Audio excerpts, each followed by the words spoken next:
The first time my wife Nina told me I embarrassed her in public, I was helping an elderly woman pick up her scattered groceries in the Whole Foods parking lot. Nina stood there, arms crossed, designer sunglasses reflecting my crouched figure like some pathetic mirror image of failure. "Grant? Seriously? We're already late for brunch with the Harrisons," she hissed through her perfectly veneered teeth. "You look ridiculous." Before we dive deeper into this story, I have one small request. Please subscribe, drop a like, comment, and hit that hype button to boost this channel so more people can discover these incredible Reddit stories. I handed the woman her last can of soup, smiled, and watched Nina's jaw tighten as the woman thanked me loudly enough for other shoppers to hear. That's when I knew our marriage had developed its first hairline fracture. Like any good architect, I understood that small cracks, left untreated, eventually bring down entire structures. My name is Grant Ellwood, and I design buildings that last. 45 years old, licensed architect, partner at Meridian Design Group in Palm Beach, Florida. I've spent 20 years creating spaces where people live, work, and build their dreams. I never thought I'd need to architect someone's complete destruction. But Nina had other plans. The morning everything changed started like any other Tuesday in our perfectly appointed Boca Raton home. Nina stood in our marble-tiled kitchen, scrolling through Instagram while her organic fair trade coffee went cold. She wore a cream-colored silk blouse that cost more than most people's rent, paired with those ridiculously expensive jeans that made her look like she was trying too hard to be 25 again. "Oliver's coming by the boutique today," she said, without looking up from her phone. "He's bringing samples for the new summer collection." Oliver Keene, Nina's business partner and supplier for her high-end boutique, Luxe and Lovely. 38 years old, drives a Maserati he can't afford, and has the kind of slicked-back hair that screams, "I peaked in college fraternity life."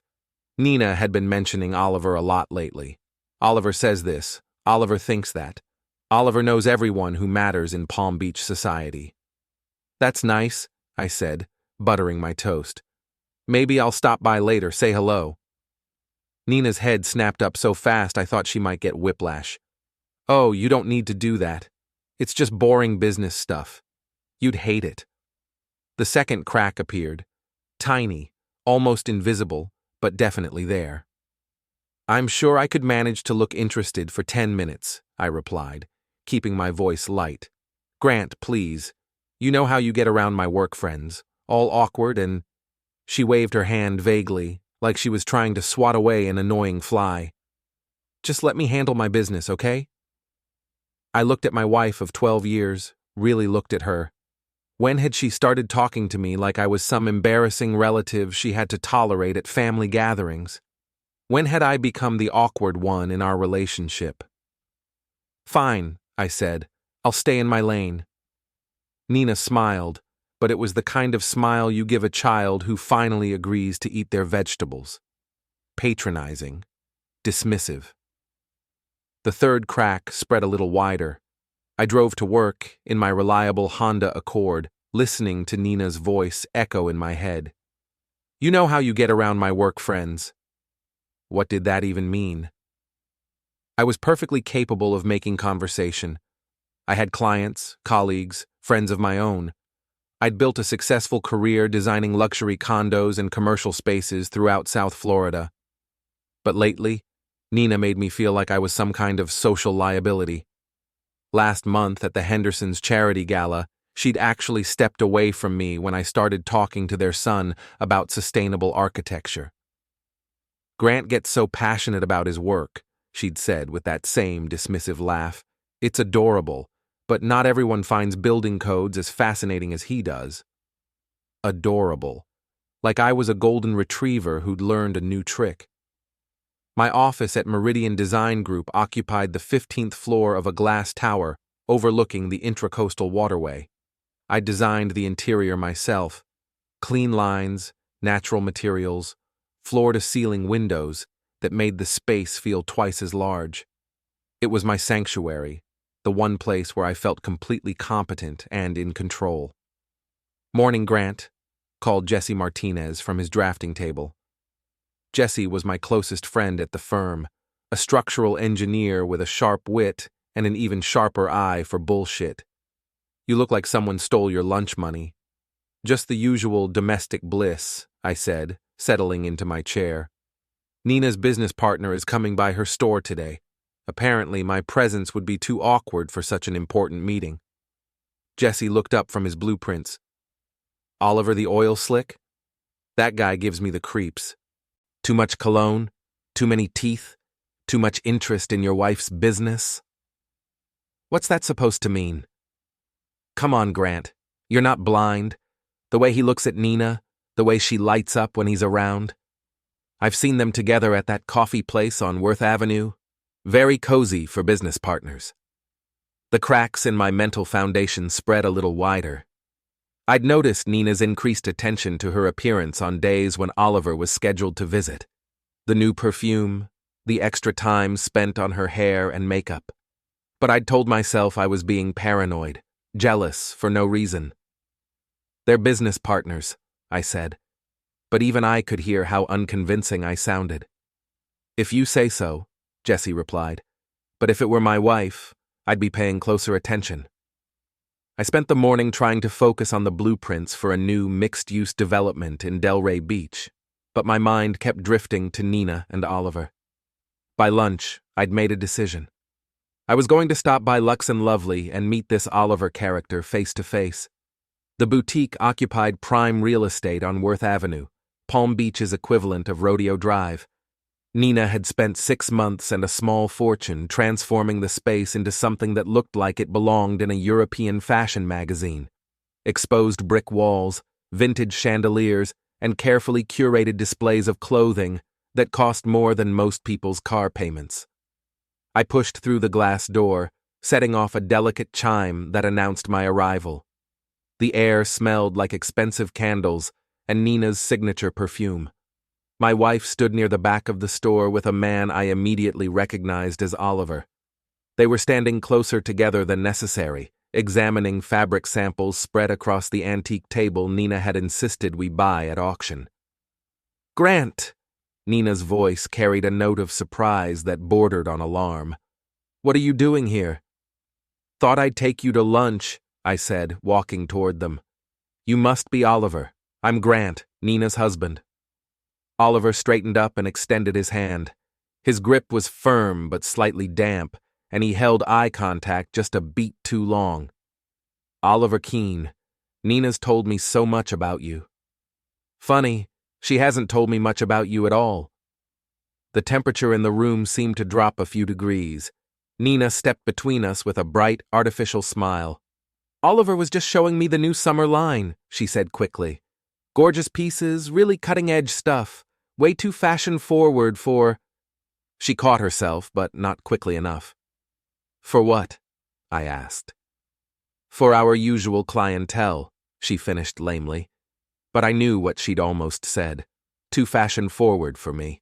Too sophisticated for Grant, the boring architect who embarrasses his wife at charity galas. Oliver cleared his throat. "Actually, I should get going. I have another appointment across town.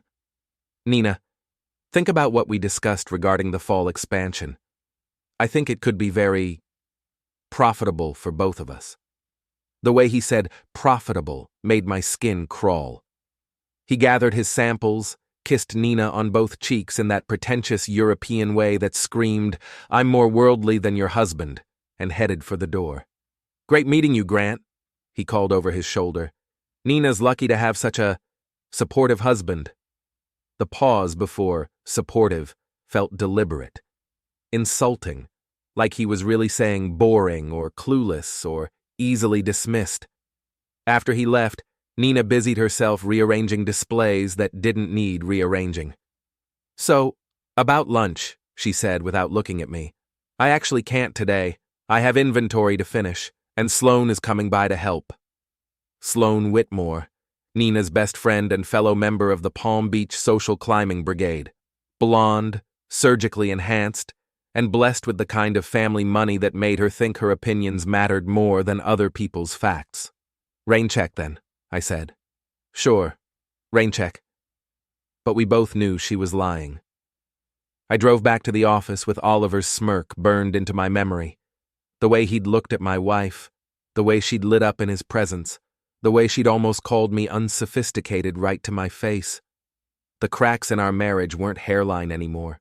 They were spreading, deepening, threatening the entire structure. That evening, Nina came home later than usual, humming some song I didn't recognize. She seemed lighter somehow, more energetic than she'd been in months. "How was inventory?" I asked from the couch where I'd been reviewing building plans. "Oh, boring stuff." Sloane helped, which made it go faster. She kicked off her heels and headed upstairs. "I'm going to take a shower." I listened to the water running and thought about Jesse's words. If it were my wife, I'd be paying closer attention. Maybe it was time I started doing exactly that. The foundation of our marriage was showing serious structural damage. As any architect will tell you, once the foundation starts to fail, you have two choices: repair it or tear the whole thing down and start over. I was beginning to think Nina had already made her choice. The next morning, I did something I'd never done in 12 years of marriage. I followed my wife. Not in some creepy stalker way. I'm not a psychopath. But when Nina announced she had errands to run and would be gone most of the afternoon, something in her tone triggered my architectural instincts. In my profession, when something doesn't look right, you investigate before the whole structure comes crashing down. Nina left the house at 2:30, dressed in what she called her casual outfit, a designer sundress that cost more than my monthly car payment and shoes that could fund a small country's education budget. She drove her white BMW toward downtown Boca, and I followed at a safe distance in my boring but reliable Honda. She didn't go to the bank. She didn't go shopping. She drove straight to the Ritz-Carlton and pulled into the valet parking area. I parked across the street and watched through the lobby's floor-to-ceiling windows as Nina walked through the marble-floored entrance like she owned the place. 5 minutes later, Oliver appeared, dressed in a linen shirt that probably cost more than most people's weekly salary. They embraced, not a business handshake, not a friendly hug, but the kind of embrace that involves bodies pressed together and hands lingering in places they shouldn't. They disappeared into the hotel's restaurant, and I sat in my car feeling like the world's biggest fool. My phone buzzed with a text from Nina. "Running late with errands. Don't wait up for dinner." Errands. Right. I drove back to the office, my hands gripping the steering wheel so tightly my knuckles went white. Jesse took one look at my face and closed his laptop. "Okay, what happened?" "You were right," I said. "About Oliver, about Nina, about everything." I told him what I'd seen, and Jesse listened without interrupting. When I finished, he leaned back in his chair and sighed. "I'm sorry, man. I really hoped I was wrong." "What do I do now?" "Document everything. If this goes where I think it's going, you'll need evidence. Bank statements, credit card records, phone bills. Nina's been spending a lot of money lately, right?" I thought about the new clothes, the expensive dinners she claimed were business meetings, the sudden interest in weekend trips to Miami for boutique research. "Yeah, a lot." "Then start there. And Grant, you might want to talk to a lawyer." That evening, Nina came home glowing. Literally glowing, like she'd just had the most amazing day of her life. She kissed my cheek, the first time she'd initiated physical contact in weeks, and hummed while making herself a salad. "How were your errands?" I asked. "Oh, boring bank stuff. Picked up some things for the boutique. Nothing exciting." She was lying so smoothly, it was almost impressive. If I hadn't seen her with Oliver at the Ritz, I might have believed her. "I was thinking," I said carefully, "maybe we should plan a vacation. Just the two of us. We haven't done that in years." Nina's fork paused halfway to her mouth. "A vacation? Now? Grant, I can't leave the boutique.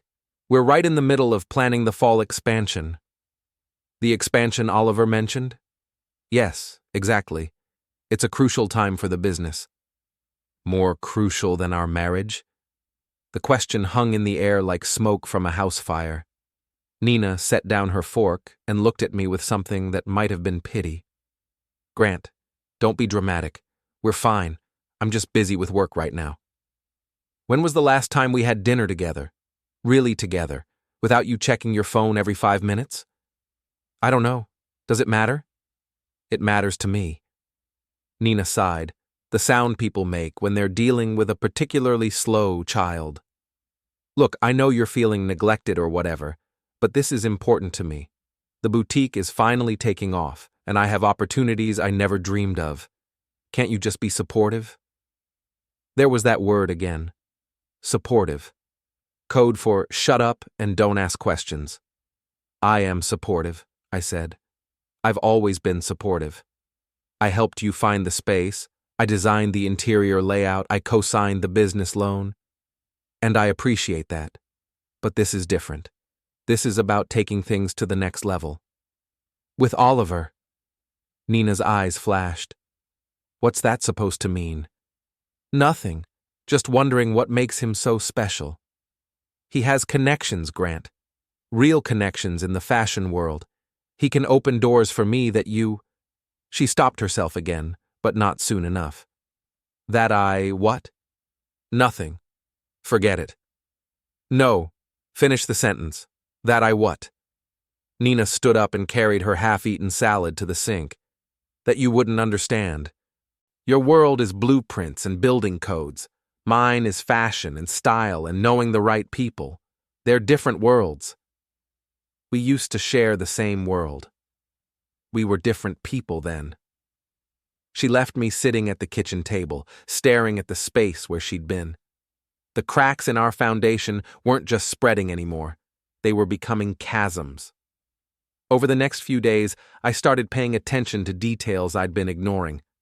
Nina's phone, which she now kept face down and password protected. The new lingerie I glimpsed in her dresser drawer. Expensive, lacy things she certainly wasn't wearing for me.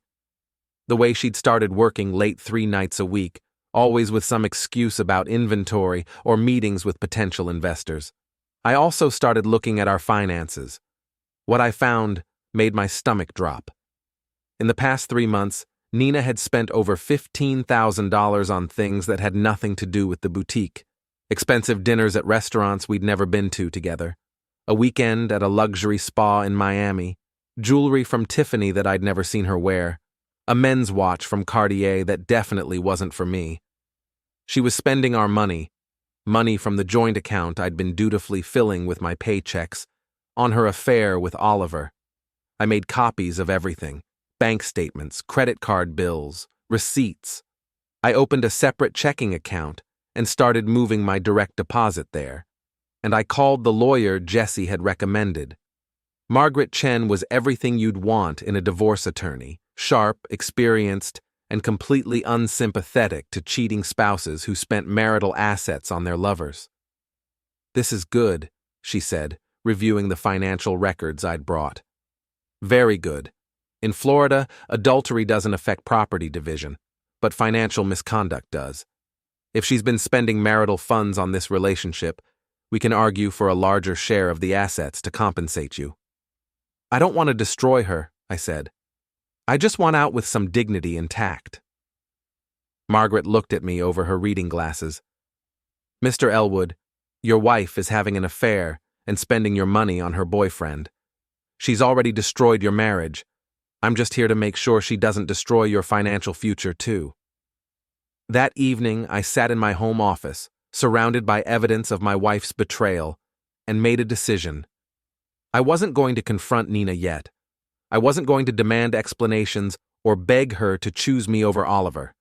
Instead, I was going to do what I did best. Plan carefully, build methodically, and create something that would last. In this case, I was going to architect the complete dismantling of Nina and Oliver's little fantasy world. But first, I needed to see exactly how deep this rabbit hole went. The Palm Beach social scene operates like a finely tuned ecosystem. Everyone knows everyone, gossip travels faster than hurricane warnings, and your reputation is the only currency that really matters. Nina had spent years cultivating her position in this world, and I was about to watch it all fall apart. It started with Sloane. I'd never liked Sloane Whitmore, but I'd tolerated her because Nina considered her indispensable. Sloane was one of those women who collected secrets like designer handbags. The more expensive and exclusive, the better. She knew which hedge fund manager was sleeping with his daughter's tennis instructor, which city council member had a gambling problem, and which charity board president was skimming from the donation funds. What I didn't realize was that Sloane also knew about Nina and Oliver. I discovered this by accident on a Thursday evening when I stopped by the boutique to drop off Nina's forgotten phone charger. The store was closed, but I could see lights in the back office and heard voices through the door. I knocked, but no one answered, so I used the spare key Nina had given me years ago. "Telling you, it's getting risky," Sloane was saying as I walked through the darkened store. "Grant's not stupid, Nina. He's going to figure it out." "Grant doesn't pay attention to anything except his precious buildings," Nina replied. "He's completely clueless." "Clueless men don't usually hire private investigators." I froze behind a rack of overpriced dresses. "Private investigator? What private investigator?" "What are you talking about?" Nina's voice had gone sharp. "My friend Jessica works at the Meridian building. She saw Grant meeting with some woman in a gray suit yesterday. Very serious looking. Very lawyerish or detective-ish." "You're being paranoid." "Am I? Because if Grant's building a case against you, your little love affair with Oliver is going to cost you everything. And not just money, your reputation, your social standing, everything you've worked for." There was a long pause. Then Nina said, "Even if he suspects something, he won't do anything about it. Grant's too nice, too conflict-averse. He'll just suffer in silence like he always does." "The nice ones are the most dangerous when they finally snap," Sloane said. "Trust me on this." I backed out of the store as quietly as I'd entered, my mind racing. Sloane was right about one thing. I had met with Margaret Chen yesterday, but I hadn't hired a private investigator. I hadn't needed to. Nina and Oliver weren't nearly as careful as they thought they were, but if Sloane was worried enough to warn Nina, maybe it was time to give them something real to worry about. The next morning, I did something completely out of character. I called in sick to work and spent the day following Nina's routine, not to gather more evidence, I already had plenty, but to understand the full scope of her deception. Nina's day started at the boutique, where she spent an hour rearranging displays and checking inventory, normal business owner stuff. But at 10:30, Oliver arrived, and everything changed. They didn't just greet each other. They fell into each other's arms like lovers reunited after months of separation. Through the store's front window, I watched Oliver spin Nina around, both of them laughing like teenagers. Then they disappeared into the back office for 20 minutes. When they emerged, Nina had that same glow she'd been sporting lately, and Oliver looked like a man who'd just won the lottery. They left the boutique together, driving separately, but clearly heading to the same destination. I followed them to a luxury condo complex in downtown West Palm Beach, the kind of place where units started at $500,000 and went up from there. Oliver's condo was on the 15th floor, with floor-to-ceiling windows overlooking the Intracoastal. I knew this because I'd designed the building 3 years ago. The irony was almost too perfect to believe. I parked across the street and watched Nina's BMW disappear into the underground garage. Then I sat there for 2 hours, thinking about the life I'd built with a woman who was currently in bed with another man, in a building I'd designed, paid for with money she'd stolen from our joint account. My phone buzzed with a text from Nina. "Busy day at the boutique. Might work late. Don't wait up." I stared at the message for a long time before typing back, "No problem. I'll find something to keep myself busy." That evening, I had dinner at Café Boulud with Tom and Jennifer Morrison, old friends from college who'd moved to Palm Beach 5 years ago. Tom was a financial advisor.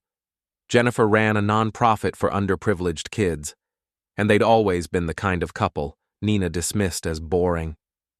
"Where's Nina tonight?" Jennifer asked after we'd ordered. "Working late," I said. "The boutique keeps her busy." Tom and Jennifer exchanged a look that lasted a fraction of a second too long. "What?" I said. "Nothing," Jennifer said quickly. "It's just, well, we saw her last weekend at that new sushi place on Clematis Street, with a man who definitely wasn't you." My fork paused halfway to my mouth. "Business dinner, probably. She has a lot of those." "At 10 o'clock on a Saturday night?" Tom's voice was gentle but pointed. "Grant, they were holding hands." The restaurant suddenly felt too warm, too crowded, too loud. "I see. We weren't sure if we should say anything," Jennifer continued. "But you're our friend, and if someone was cheating on me, I'd want to know." "How long have you known?" "We've suspected for a while," Tom admitted. "Nina's been different lately. More, I don't know how to put this without sounding awful." "More what?" "More dismissive of you," Jennifer said quietly. "At the Hendersons' party last month, she made several comments about your work, your clothes, your conversation topics. It was uncomfortable to watch." I thought about that night, remembering how Nina had stepped away from me when I'd gotten into an animated discussion about sustainable building practices with a group of other guests. At the time, I thought she was just being social, working the room. Now I realized she'd been embarrassed by me. "She called your passion for architecture adorable but boring," Tom said, right in front of everyone. The words hit me like a physical blow. I'd known Nina had been distant, dismissive, even cruel at times, but I hadn't realized she'd been publicly humiliating me while carrying on her affair. "I'm sorry, Grant," Jennifer said. "We should have said something sooner." "No, you shouldn't have. This isn't your problem to solve." But even as I said it, I realized it wasn't entirely true. Nina's behavior hadn't just damaged our marriage, it had damaged my friendships, my reputation, my standing in the community we'd built together. She'd been systematically undermining me while spending my money on her lover. "The nice ones are the most dangerous when they finally snap," Sloane had said. She was about to find out just how right she was. After dinner, I drove past Oliver's building one more time. Nina's car was still in the garage. I sat there for a few minutes, thinking about the woman I'd married 12 years ago and the stranger she'd become. Then I went home and started planning her complete social and financial destruction. If Nina wanted to play games with my reputation and my money, I was going to show her what happened when you underestimated a man who spent his life building things that were designed to last, including revenge. The breaking point came on a Saturday night at the Kravis Center, during the annual Palm Beach Symphony Gala. Nina had insisted we attend. "It's important for the boutique's image," she'd said, and I'd agreed, thinking it might be a chance to reconnect. I should have known better. Nina spent the entire cocktail hour working the room without me, introducing herself to potential clients and investors while I stood alone by the bar, nursing a scotch and watching my wife perform for an audience that included her lover. Oliver was there, of course, looking perfectly at home in his custom tuxedo and Italian leather shoes. He moved through the crowd like he owned the place, shaking hands with city council members and posing for photos with the symphony board. Every few minutes, his eyes would find Nina across the room, and they'd exchange the kind of loaded glances that made my skin crawl. "Grant! There you are!" Sloane appeared at my elbow, resplendent in a gold dress that probably cost more than most people's monthly rent. "You look lonely over here." "Just enjoying the view," I said, gesturing toward the crowd. Nina's certainly working hard tonight, so dedicated to her business." There was something in her tone that made me look at her more carefully. Sloane was smiling, but her eyes held a calculating gleam that reminded me of a cat watching a mouse. "She is that," I agreed, You know, I've been thinking about what we discussed the other day. About marriage, about loyalty, about what happens when people take their partners for granted. We hadn't discussed any of those things, but I sensed where this was heading. Have you? Oh, yes. I think some people assume they can get away with anything because their spouses are too nice, too trusting, too... She paused, searching for the right word. Too comfortable to rock the boat. And what do you think happens to those people? Sloane's smile widened. Eventually, the boat tips over anyway, and when it does, everyone goes into the water. Before I could respond, the lights dimmed, and a voice announced that dinner was being served. Sloane drifted away, leaving me with the distinct impression that she knew exactly what Nina was doing and was enjoying the drama of it all. I found our assigned table. Table 12, near enough to the front to be respectable, but far enough back to avoid the really important donors. Nina was already seated, chatting animatedly with the couple across from us. Oliver was 3 tables away, close enough to maintain eye contact, but far enough to maintain plausible deniability. There you are, Nina said as I took my seat. I was just telling the Richardsons about the boutique's expansion plans. How exciting, I said. Tell me about these expansion plans. Nina's smile flickered for just a moment. Oh, more inventory, maybe a second location, nothing you'd find interesting. Try me. Grant, please. Not here. But I was tired of being dismissed, tired of being treated like an embarrassing relative at family gatherings, tired of watching my wife flirt with her lover while spending my money on their affair. No, really, I said, loud enough for the other couples at our table to hear. I'm fascinated by business expansion. What kind of investment are we talking about? Where's the money coming from? Nina's face went pale. Grant, stop. Because according to our bank statements, you've already invested quite a bit in this expansion, $15,000 in the last 3 months to be exact. The table went silent. The Richardsons suddenly became very interested in their salads. You're embarrassing yourself, Nina hissed. Am I? Because I think what's embarrassing is spending your husband's money on gifts for your boyfriend. The words hung in the air like a toxic cloud. Nina's mouth opened and closed, like a fish gasping for air. Around us, conversations at nearby tables began to quiet as people sensed drama unfolding. You're drunk, Nina said finally. I'm not drunk. I'm just tired of pretending I don't know what you've been doing. Grant, please. That watch you bought at Cartier last month, the one for $1,200, it wasn't for me. The lingerie from La Perla, not for me either. The weekend at the Ritz in Miami, definitely not with me. Nina stood up so quickly, her chair nearly toppled backward. I'm not doing this here. Where would you prefer? Oliver's condo? The one in the building I designed? Her face went from pale to green. How did you know about that? Nina, I'm not the clueless husband you think I am. I'm just the patient one. But my patience has limits. By now, half the ballroom was watching our table. I could see Oliver 3 tables away, his face a mask of barely controlled panic. Sloane was practically vibrating with excitement, already reaching for her phone to document the drama.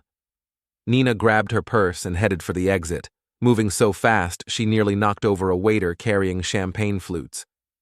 I followed her, aware that we were providing the evening's entertainment for Palm Beach's social elite. In the parking lot, Nina turned on me with fury I'd never seen before. How dare you humiliate me like that? Humiliate you? Nina, you've been humiliating me for months, making jokes about my work, dismissing me in front of our friends, spending our money on your affair. Tonight was just me returning the favor. You have no proof of anything. I pulled out my phone and showed her a photo I'd taken earlier that week, Nina and Oliver kissing in the parking lot behind her boutique. No proof? Her shoulders sagged.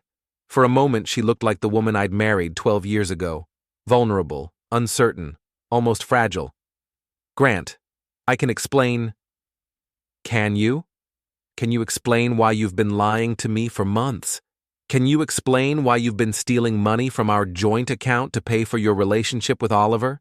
Can you explain why you've been telling our friends that I'm boring and embarrassing?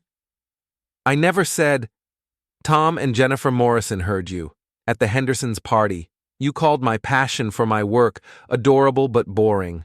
Right in front of everyone. Nina's face crumpled. I didn't mean it like that. How did you mean it? She was quiet for a long moment, staring at the ground. When she finally looked up, there were tears in her eyes, but also something else. Something that looked almost like relief. I don't love you anymore, Grant. I haven't for a long time. I tried to make it work, tried to be the wife you wanted, but I can't pretend anymore. The words should have hurt more than they did. Instead, I felt something like relief myself. The uncertainty was over. The pretending was done. The marriage was officially over. Then we're done, I said. Grant, wait. No, we're done. I'll have my lawyer contact you about the divorce proceedings. And Nina, you might want to start looking for a new place to live. The house is in my name. I walked back to my car, leaving her standing in the parking lot in her expensive dress and her expensive shoes, finally understanding that her actions had consequences. Behind me, I could hear her crying, but for the first time in months, I didn't feel the urge to comfort her. The nice guy was done being nice. The next 3 weeks moved with the precision of a well-executed construction project. I'd spent my career building things that lasted, and I approached the destruction of Nina's comfortable life with the same methodical attention to detail. Step 1 was financial. Margaret Chen filed for divorce on Monday morning, citing irreconcilable differences and including a detailed accounting of Nina's financial misconduct. By Tuesday afternoon, our joint accounts were frozen pending asset division. By Wednesday, Nina discovered her credit cards had been canceled. "You can't do this!" she screamed into her phone while I listened from the kitchen. I'd moved back into the house, my house as the deed clearly stated, and Nina was staying with Sloane while looking for her own place. "The accounts are in both our names," I said calmly when she confronted me that evening. "I have every right to protect my assets while the divorce is pending." "What am I supposed to live on?" "The boutique generates income, doesn't it? You're always talking about how successful it is." Nina's face went red. "You know the boutique barely breaks even. Most of my expenses were being subsidized by my income. Yes, I know. Maybe it's time to make the business actually profitable." She stared at me like I'd grown a second head. "When did you become so cruel?" "I'm not being cruel, Nina. I'm being practical.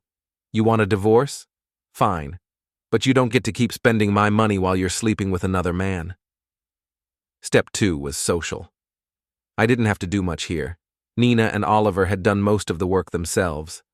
Word of our very public confrontation at the Symphony Gala had spread through Palm Beach society like wildfire, helped along by Sloane's social media posts and the gossip network that thrived on other people's drama. Within a week, Nina's carefully cultivated social standing began to crumble. Lunch invitations dried up. Charity board meetings suddenly conflicted with her schedule. The boutique's high-end clientele started shopping elsewhere, unwilling to associate with someone who'd become the subject of scandalous gossip. Oliver, meanwhile, had apparently decided that Nina wasn't worth the social and financial complications she brought with her. According to Jesse, who heard it from his girlfriend, who heard it from her hairdresser, Oliver had been seen around town with a different woman, a young gallery owner with family money and no messy divorce proceedings. "He dumped her," Jesse reported with something approaching glee. "Left her high and dry. Apparently, he told someone at the yacht club that Nina was too much drama and he needed to focus on his business." I felt a moment of satisfaction at this news, followed immediately by something that might have been pity. Nina had thrown away our marriage for a man who'd abandoned her the moment things got complicated. But the pity didn't last long. Step 3 was the most satisfying: professional consequences. It turned out that Oliver's import business wasn't quite as legitimate as he'd claimed. A little research, the kind any good architect learns to do when vetting contractors and suppliers, revealed that Oliver had been inflating his invoices to Nina's boutique and pocketing the difference. He'd also been selling knockoff designer goods as authentic pieces, a practice that was not only unethical but illegal. I didn't report him to the authorities. I didn't need to. I simply made sure the right information reached the right people. Other boutique owners, fashion industry contacts, the kind of network that could destroy a reputation overnight. Within 2 weeks, Oliver's business collapsed. His suppliers cut him off, his clients canceled their contracts, and his landlord began eviction proceedings. The last I heard, he'd fled to Miami, owing money to half of Palm Beach and facing potential criminal charges. Nina, meanwhile, was discovering what life looked like without a safety net. The boutique was hemorrhaging money, her social circle had evaporated, and her lover had abandoned her for someone with fewer complications and more family money. She called me on a Thursday evening, her voice small and desperate. "Grant, can we talk?" "About what?" "About us. About fixing this." I was sitting in my home office, reviewing plans for a new project, a luxury resort in Key Largo that would be my biggest commission to date. Through the window, I could see the pool Nina had insisted we install, the one she'd used exactly 3 times in 2 years. "There's nothing to fix, Nina. We're getting divorced." "But what if I ended things with Oliver? What if I made changes, went to counseling, did whatever it takes?" "You did end things with Oliver. He dumped you." There was a long silence on the other end of the line. "I made a mistake," she said finally. "A huge mistake. But we had 12 good years together. Doesn't that count for something?" "It counts for a fair division of assets and no alimony," I said. "That's about it." "Grant, please, I'm losing everything." "You lost everything the day you decided I wasn't worth your respect or loyalty?" "I never meant for it to go this far." "What did you mean, Nina? What was the plan? Keep spending my money on your boyfriend until I passed away of old age? Keep humiliating me at social events until I finally got the hint and left?" "It wasn't like that." "It was exactly like that. You wanted out of our marriage, but you didn't want to give up the lifestyle I provided. So you decided to have both, my money and Oliver's attention. The only problem was, you underestimated me." Another long silence. "What happens now?" she asked. "Now you figure out how to build a life that doesn't depend on someone else's money or someone else's connections. Now you learn what it feels like to be dismissed and discarded. Now you discover whether any of those friends you collected over the years actually care about you or just about what you could do for them. You're enjoying this." I considered the accusation. Was I enjoying Nina's downfall? The answer was complicated. "I'm not enjoying your pain," I said finally, "but I'm not sorry about it either. You made your choices, Nina. These are the consequences."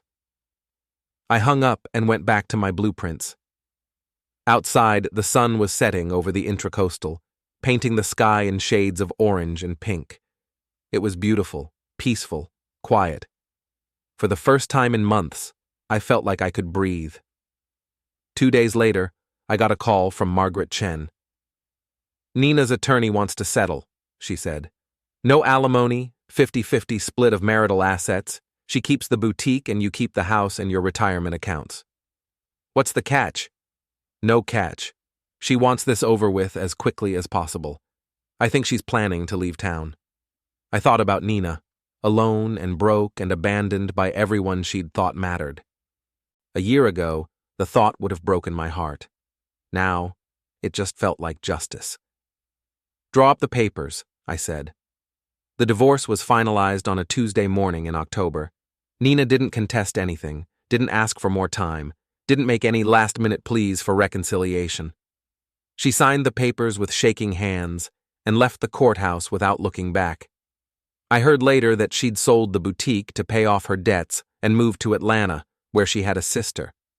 Sloan, ever the loyal friend, had apparently decided that associating with Nina was bad for her own social standing, and had cut off all contact.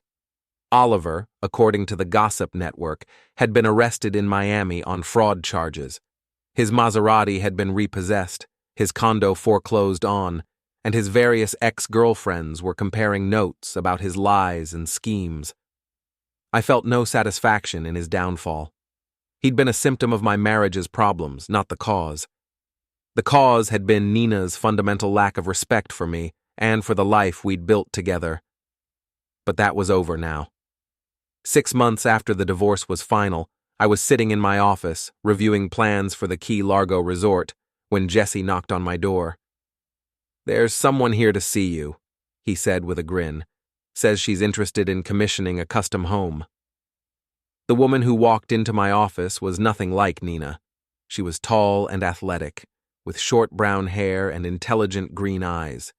She wore jeans and a simple blouse, no jewelry except for a watch that looked like it had been chosen for function rather than fashion. "Mr. Ellwood, I'm Sarah Mitchell. I heard about your work from Tom and Jennifer Morrison." I smiled, remembering my friends who'd been brave enough to tell me the truth about Nina's behavior. "They're good people," I said. "What kind of project did you have in mind?" As Sarah described her vision for a sustainable, energy-efficient home overlooking the ocean, I found myself genuinely excited about architecture for the first time in months. She asked intelligent questions, understood the challenges of coastal construction, and seemed to actually care about my professional expertise. When she left an hour later with a handshake and a promise to call within the week, I realized something had fundamentally shifted in my life. I wasn't the dismissed, embarrassed, taken-for-granted husband anymore.